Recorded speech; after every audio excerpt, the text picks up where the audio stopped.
আমরা আসলে এমন এক সময়ে আজকে এই সন্ত্রাস বিরোধী রাজু ভাস্কর্যের পাদদেশে দাঁড়িয়ে কথা বলছি, যখন আমাদের অর্ধ শতাধিক ভাই আহত, ঢাকা মেডিকেলে আমাদের প্রায় 20 জন ভাই ভর্তি রয়েছে।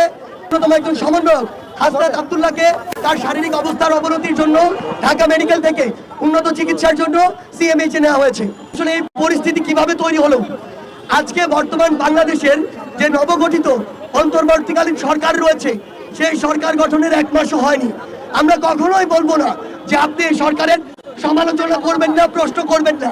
বড় কোনো বছরের যে ফ্যাসিস্ট সরকার বাংলাদেশে একটি করাপ্টেড সিস্টেম তৈরি করে দিয়ে গিয়েছে, সেই সিস্টেমের বিরুদ্ধে যখন নতুন আরেকটি সরকার আসে, ওই সিস্টেমটি বুঝার জন্য তো ওই সরকারের ন্যূনতম কয়েক মাস সময়ের প্রয়োজন হয়।